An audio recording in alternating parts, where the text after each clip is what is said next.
이는 조선 자신이 전국시대의 주역들인 제후국들과 정치, 문화 관계에서 그들과 동등한 입장을 견지했음을 뜻하는 것이다.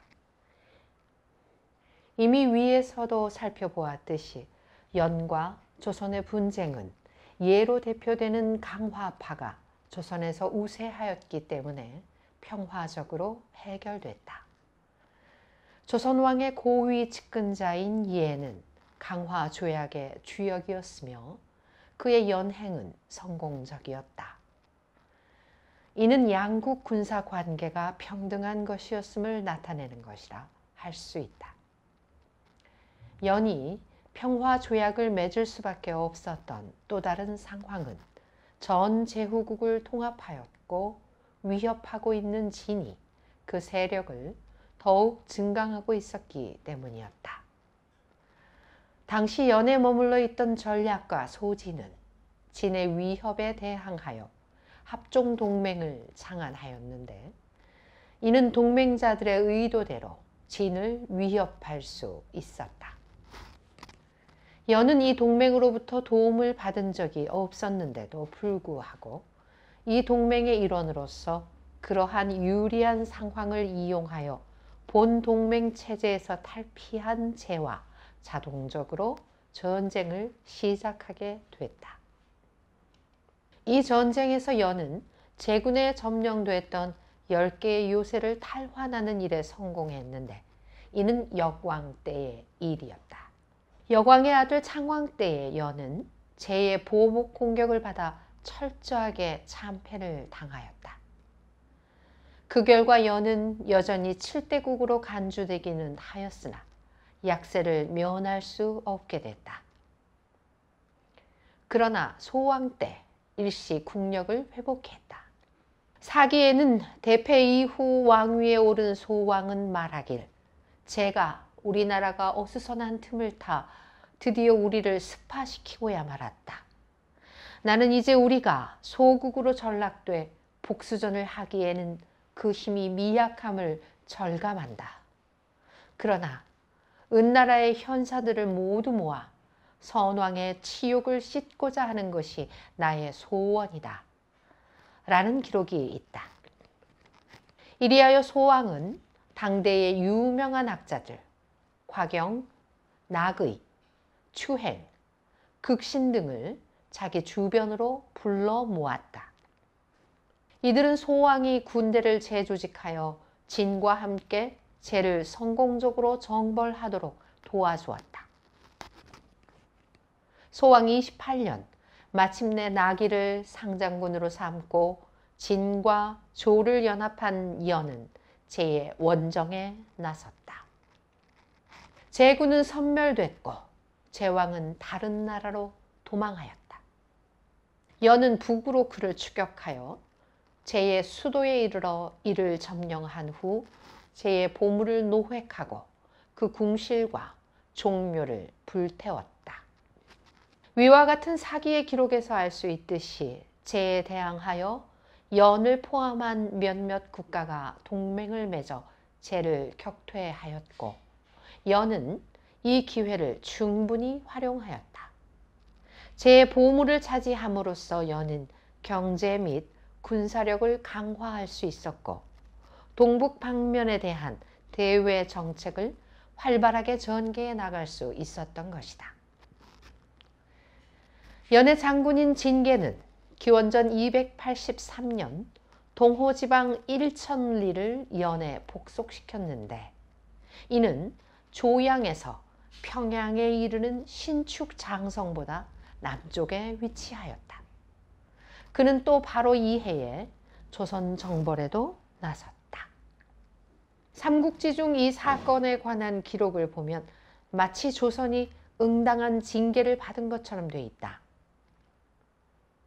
조선 후의 자손이 점차 오만하여 짐의 연장 진계가 사방을 침략하여 2000여리의 땅을 빼앗고 만번환이라는 곳을 조선과의 경계로 삼았다.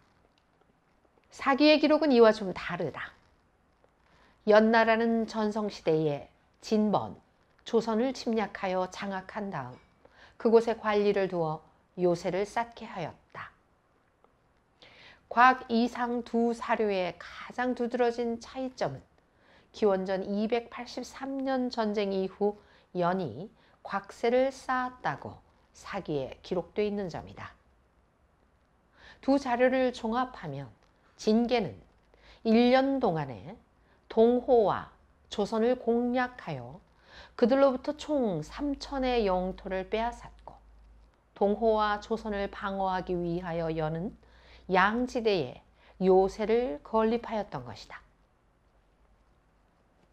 그렇다면 이 삼천리에 이르는 땅은 어느 지역을 일컫는 것일까?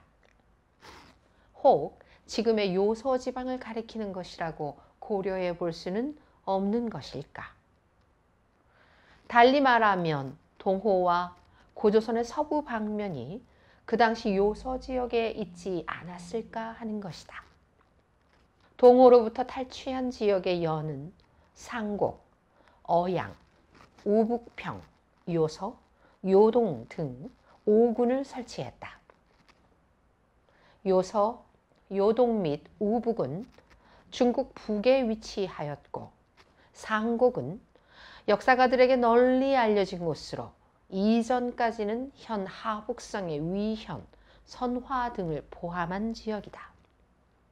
그리고 요동군은 현 요녕성 남서 지방과 하북성의 동북 지방이었고, 기타 나머지 군은 상곡군과 요동군 사이에 있었다.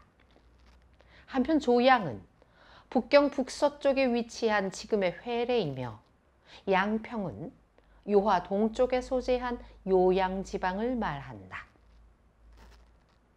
이상 5군 소재지 다시 구성해 보면 하북성의 중앙지대와 요녕성의 남서 지역에 이르고 있다. 이병도 역시 진계가 동호로부터 탈취한 지역은 유하 하류 좌안 지방에 속하리라 판단하고 있다. 따라서 이 지역 전체는 모두 1천리인 것이다.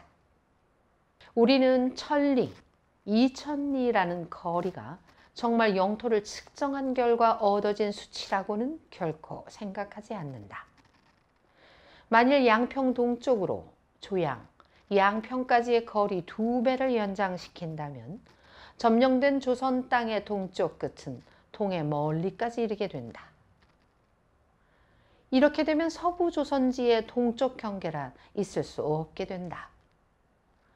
조선 점령지의 위치가 어디인지 명확하게 기록되어 있지는 않으나 동부 경계는 만번한으로 나와 있다.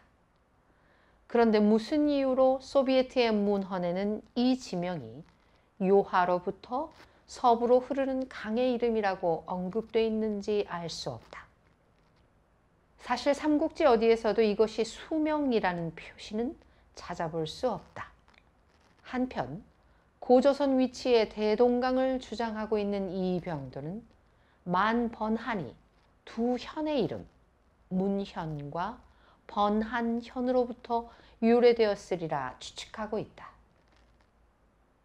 다시 말하여 이 두 현의 이름이 결합되면 문번한이 되고, 이들은 서로 인접해 있었으니까 번한이라는 지명이 충분히 만들어질 수 있다는 것이다. 따라서 그는 번한현의 위치를 지금의 평안북도 박천군으로 비정하고 있고, 문현의 위치는 분명치 않지만 헌과 인접지대였으리라 결론을 내리고 있다. 이상과 같은 값에 동의한다 하더라도 조양에서 박천까지의 거리를 2천리라고 주장한다는 것은 곤란하다. 이는 그 당시 조양에서 양평까지의 거리를 1천리라고 확정할 수 없는 것과 같다. 현실적으로 이를 지역 간의 거리 비는 2대 1이 아닌 1대 2인 것이다. 이런 불일치를 깨달았기 때문에 2천리라는 조선지 가운데 1천리는 동호의 땅, 나머지 1천리는 조선지에 해당하는 것으로 보아야 한다고 생각하는 것 같다. 결론적으로 그는 중국의 역사가들이 동호와 조선으로부터 탈취한 땅을 정확하게 계산하지 않았으며 사기와 삼국지에 실려있는 관계 기록도 사실과 다르다고 주장하고 있는 것이다. 이지리는 이와는 다른 관점에서 파악하고 있는데 그 내용은 다음과 같다. 진계는 북방에서 2번이 아니라 1번의 승리를 거두었으며 그 결과 연해 북부 지역으로 2000리의 영토를 점령했다. 따라서 동호는 맥족이라는 결론이 된다. 그의 말에 의하면 동호는 조환과 선비의 선조만을 호칭하는 것이 아니라 흉노의 동쪽에 거주하던 민족을 일컫는데 보통 사용됐던 말이다. 한 사람이 똑같은 시기에 서로 다른 지역으로 2번씩 대규모로 출정을 도모할 수는 결코 없다. 동호를 조환과 선비의 전신으로 기록하고 있는 후한서의 기록은 다소 의혹을 자아낸다. 왜냐하면 전한시대 무제 이후 알려지기 시작한 선비와 후한시대에서야 중국과 접촉을 하게 된 조환이 전국시대에 벌써 세력을 키워 연을 상대로 군사행동을 취했다고는 믿기 어렵기 때문이다. 동호라는 용어를 고대 연대기 작자들은 조선인을 가리켜 사용했다. 한서 주해를 보면 안사고는 현도군, 진번과 조선호의 구영토라고 적고 있다. 사기에 의하면 위만은 호의 복장을 하고 조선에 왔다고 되어 있다. 이지린의 말에 따르면 여기에서 호란 조선인을 의미하는 것이다. 그는 또 삼국지와 수경주에서는 호가 고구려 사람을 가리키고 있으며 이 경후 동호를 줄여 호라 했음이 분명하다고 주장한다. 결국 그는 동호를 오히려 맥족과 조선인에 연결시켜야 한다고 결론짓고 있다. 동호가 조환, 선비와 직접적인 관계를 맺고 있다는 설은 근거가 빈약한 것 같다. 이는 어느 문헌에서도 진계가 승리를 거둠으로써 조환이나 선비가 약 2000리의 땅을 상실했다는 기록은 찾아볼 수 없기 때문이다. 단지 묵특의 통솔 아래에 있던 흉노에게 동호가 패배를 당했다는 기록만이 간간히 보일 뿐이다. 묵특에게 격퇴당한 동호가 조환과 선비의 선조라는 말은 후한서에 처음 언급되어 있기는 하나 사마천은 사기 권 129에서 연은 북으로 조환, 부여와 인접했으며 동으로는 예맥, 조선과 진번과 이웃함으로써 이를 얻고 있다라고 기술하고 있다.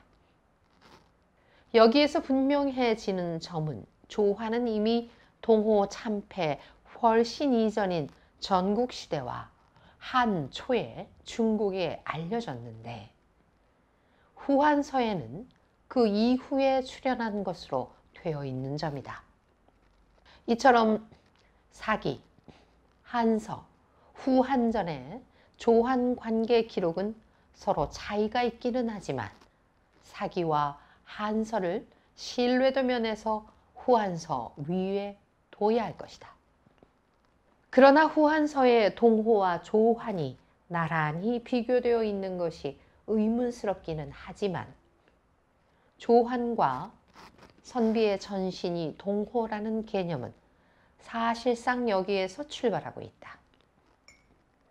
이지린의 견해에 의하면 사마천이 자기의 지식 범위 내에서 조선인과 맥족을 구별했던 것은 바로 이와 같은 이유 때문이었다.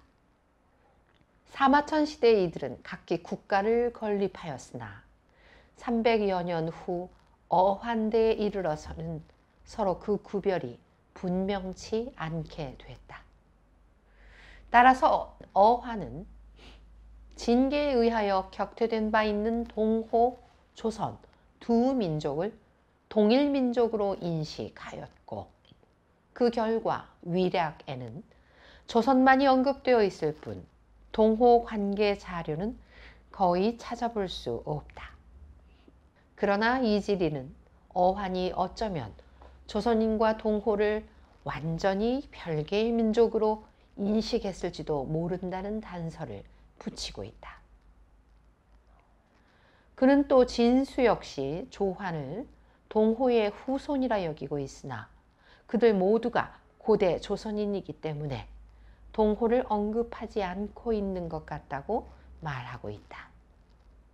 색다른 관점에서 문제를 보고 있는 이지린의 견해는 무척 흥미롭다. 그렇다면 그의 생각과 위락에 나오는 자료들을 우선 비교해 보기로 하자. 그런데 위락의 관계 자료는 삼국지 및 중세 한국 역사가의 저서에도 인용돼 있기는 하지만 그 사실 여부에는 상당한 의문들을 제기하고 있다.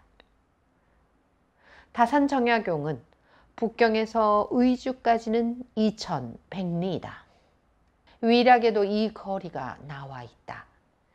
따라서 경계가 된 만번하는 압록강 서쪽이 될 수 없으므로 그 지점은 다른 장소에서 찾아야 할 것이다. 그러므로 위락의 이 부문 기록은 허구인 것이다 라고 쓰고 있다.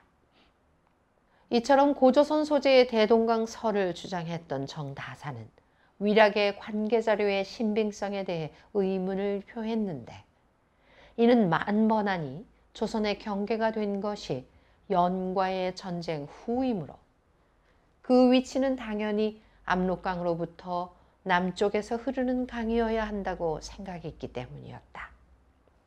위락에 대하여 보다 회의적인 태도를 취하고 있는 사람은 KJH 가디너로서 그는 사서에 전하는 내용의 신빙성에 대해 전반적으로 회의를 나타내고 있다. 위락의 이 이야기는 사건에 대한 사마천의 관점뿐만 아니라 한국에서 발견된 고고학 자료와도 상충되지는 않는다. 그러나 이는 보다 초기에 나온 자료에서 찾아볼 수 없는 내용들을 상당수 포함하고 있어 그 사실 여부가 매우 의심스럽다. 그리고 초기 자료에서 찾아볼 수 있는 것 중 위락에는 단 한 번 언급되어 있는 것이 있다. 곧 연장 진계에 관한 기록으로서 사마천의 흉노전을 다시 옮겨 적은 듯하다. 사마천의 흉노전을 보면 중국 고대사 문헌에서 대개의 경우 다루지 않고 있는 진계가 동호를 공략하여 2000리의 땅을 빼앗았다는 내용이 나와 있다. 여기에서도 동호는 대체로 유목민족으로 규정돼 있으나 위락에 인용된 사기 원문은 이들 사건이 조선과 관계를 맺고 있다고 수정돼 있다.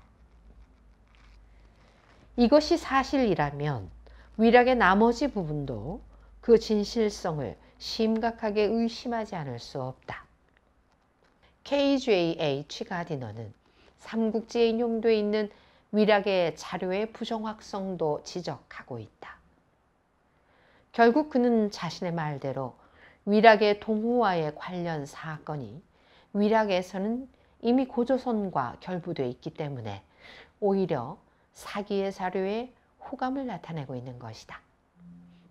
소련 문헌의 최근 자료가 현재까지 이 문제에 대하여 어떤 의혹을 품고 있지 않는 한 사기와 삼국지의 내용이 확실한 근거를 지니고 있다는 가정하에 실상을 정확하게 그려보기 위해 먼저 동호라는 용어의 발생 시기와 사용 범위를 살펴보자.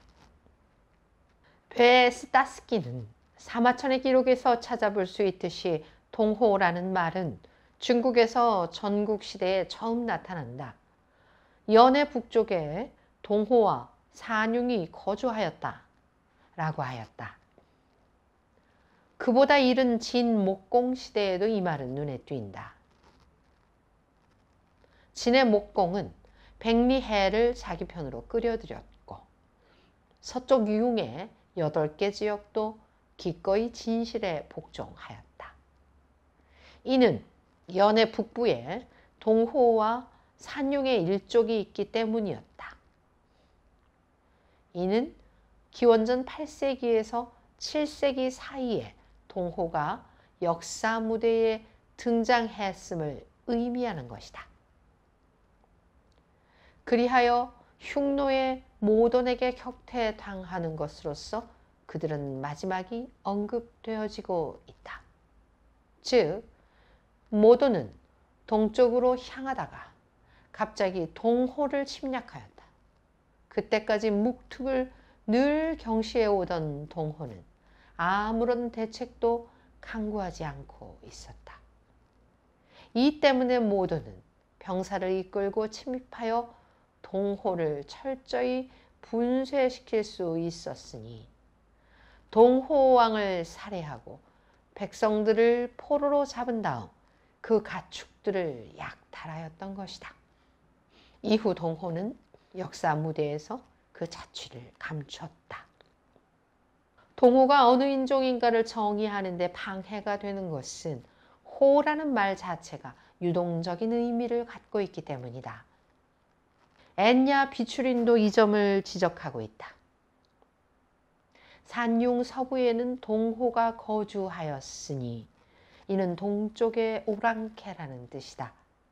반면 중국 고대사에서 융과 호라는 말이 중국 북에 거주하던 종족을 가리킬 때는 몽고족을 의미한다. 한편 서부의 민족을 나타낼 때 사용하면 융은 후에노르스키의 딴구이뜨족을 의미하고 호는 터키 및 페르시아족을 뜻하는 것이다. 엔야 비추린의 추석은 결코 완전하다고 할 수는 없지만 매우 적절한 것이다.